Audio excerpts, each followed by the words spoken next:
কুতুবপুর এলাকাবাসীর আয়োজনে আজকের এই ইমান যাত্রা পাড়ার কালামনগর সরকারি প্রাথমিক বিদ্যালয়ে উপস্থিত আছেন আমাদের সখীপুর উপজেলা আওয়ামী লীগ এবং ওয়ার্ড আওয়ামী লীগ, ইউনিয়ন আওয়ামী লীগের সম্মানিত নেতৃবৃন্দ, আপনাদের ভোটে নির্বাচিত মেম্বার, আমার প্রিয় লিটন, আমার প্রিয় মুতালেব ভাই সহ আমার অসংখ্য মা বোনেরা, আমার পিতৃতুল্য মুরব্বিয়ান, বড় ভাই, সমবয়সী বন্ধুরা, এই এলাকার সর্বস্তরের আমার সম্মানিত জনগণ, আমি সকলকে আমার পক্ষ থেকে সশ্রদ্ধ সালাম জানাচ্ছি। আসসালামু আলাইকুম। অনুষ্ঠানের মাঝখানে এসে কথা বলার জন্য আমি আপনাদের কাছে ক্ষমা চাচ্ছি, আপনাদের কাছে দুঃখ প্রকাশ করছি। আমি এখন আসছি সেই হতিয়া রাজাবাড়ির একদম বর্ডার এলাকা বাজার থেকে, আমার আসতে বিলম্ব হয়েছে, আমি সেই জন্য আপনাদের কাছে দুঃখ প্রকাশ করছি। আমি 2-1 মিনিট কথা বলে আমার বক্তব্য শেষ করব। আমাকে যারা চিনেন এবং জানেন, আমার সম্পর্কে যারা জানেন, আপনারা জানেন আমি গত উপজেলা পরিষদ নির্বাচনে প্রার্থী ছিলাম। আমি দলের বিপক্ষে গিয়ে নির্বাচন করেছিলাম। আমি সেই জন্য সখীপুরের সর্বস্তরের মানুষের কাছে আমার সেই ভুল সিদ্ধান্তের জন্য আমি ক্ষমা চেয়েছি। এইবারের নির্বাচন মাননীয় প্রধানমন্ত্রী উন্মুক্ত করে দিয়েছেন বিদায় এবার আমাদের সকলের নির্বাচন করা সহজ হয়েছে। সেই জন্য আমি এবার উপজেলা পরিষদে আবার প্রার্থী হয়েছি। আমি শুধু আপনাদের কাছে বলতে চাই, সখীপুর উপজেলা রাজনীতি সম্পর্কে যারা আপনারা জানেন এবং বুঝেন, আপনাদের বিবেক আছে, বুদ্ধি আছে, আপনাদের বিবেচনা আছে। আমার রাজনৈতিক জীবনের প্রথম থেকে শুরু করে আজকে পর্যন্ত আমি আওয়ামী লীগের একজন ক্ষুদ্র কর্মী হিসেবে আমি রাজনীতিতে বারবার ক্ষতিগ্রস্ত হয়েছি, বারবার বঞ্চিত হয়েছি, বারবার অবহেলিত হয়েছি। এই নির্বাচনটি আমার রাজনৈতিক জীবনের জন্য গুরুত্বপূর্ণ।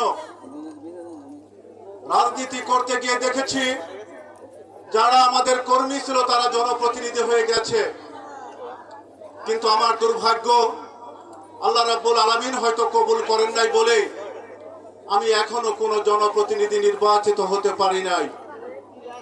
এই নির্বাচনটি আমার জন্য গুরুত্বপূর্ণ। এই নির্বাচনে আমি যদি হেরে যাই, আমার দীর্ঘদিনের রাজনৈতিক জীবনের অবসান হবে। আর যদি আপনারা আমার পাশে থেকে আমার জন্য দোয়া করে সহযোগিতা করেন, আমি আগামী দিনে রাজনীতি করার পথ খুঁজে পাব। আমি আমার দলের কাছে, আমার নেতাদের কাছে, আমার আত্মীয়তার বন্ধনের কাছে আমি একটু আশ্রয় চেয়েছি। কোনো জায়গায় আজ পর্যন্ত আশ্রয় পাই নাই। আমি মনে করি সখীপুরের সর্বস্তরের জনগণ আমার আশ্রয়স্থল। এই নির্বাচনে আমি যাতে হেরে না যাই, আমার সম্পর্কে আপনারা জানেন, আওয়ামী লীগ ক্ষমতায় 15 বছর। আমি চেষ্টা করেছি সখীপুরের সর্বস্তরের মানুষকে ভালোবাসবার জন্য। আমার দুর্ভাগ্য, আমি বারবার বঞ্চিত হয়েছি, বারবার হেরে গিয়েছি। আমি তাই সখীপুরের সর্বস্তরের মানুষের কাছে, এখানে আজকে হাজার হাজার মানুষ আজকে উপস্থিত হয়েছেন, আমার মা বোনেরা উপস্থিত হয়েছেন। আপনাদের বিবেকের গোষ্ঠী পাথরে যাচাই করে দেখবেন, একজন রাজনৈতিক কর্মীকে বাঁচিয়ে রাখার জন্য যদি আপনাদের সম্ভব হয়, আগামী নির্বাচনে আপনারা আমাকে সহযোগিতা করবেন। একজন রাজনৈতিক কর্মীকে বাঁচিয়ে রাখার জন্য আমি আপনাদের পায়ে হাত রেখে মিনতি করে গেলাম। সখীপুরের বর্তমান রাজনীতি, বর্তমান ইতিহাস আপনাদের সবই জানা।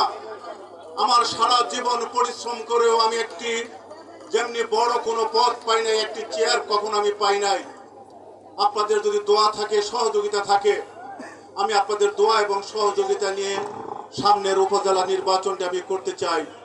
এই জন্য আপনাদের পায়ে হাত রেখে মিনতি করে গেলাম, একজন রাজনৈতিক কর্মীকে বাঁচিয়ে রাখার স্বার্থে উপজেলা পরিষদ নির্বাচনে আপনারা আমার পাশে থেকে, কাছে থেকে দোয়া করবেন, আমার জন্য দোয়া করবেন, সহযোগিতা করবেন। আগামী উপজেলা পরিষদ নির্বাচনে আমি যদি নির্বাচিত হতে পারি, আমি আমার সততা নিষ্ঠার সাথে আমি আমার দায়িত্ব পালন করব। আমি আর কথা না বাড়িয়ে আপনাদের সকলের কাছে আবারও আমি দোয়া চেয়ে আজকের এই অনুষ্ঠানের মাঝখানে একটু কথা বলার সুযোগ দেওয়ার জন্য এই আয়োজক কমিটিকে আমার অন্তঃস্থল থেকে ধন্যবাদ জ্ঞাপন করে এই সখীপুরের ঐতিহাসিক গ্রাম কুতুবপুর, এই সখীপুরের ঐতিহাসিক ইউনিয়ন হচ্ছে বড়চনা, আমরা যাকে বলি সখীপুরের হৃৎপিণ্ড। এই বড়চনা কুতুবপুরের মানুষ আপনারা শিক্ষিত, সভ্য, ভদ্র, আপনারা সখীপুরের রাজনীতির ইতিহাস বিবেচনা করে একটি বার আমাকে সুযোগ দিবেন, সেই প্রত্যাশা ব্যক্ত করে সকলকে ধন্যবাদ জানিয়ে আমি আমার বক্তব্য শেষ করছি। সকলকে ধন্যবাদ। জয় বাংলা, জয় বঙ্গবন্ধু।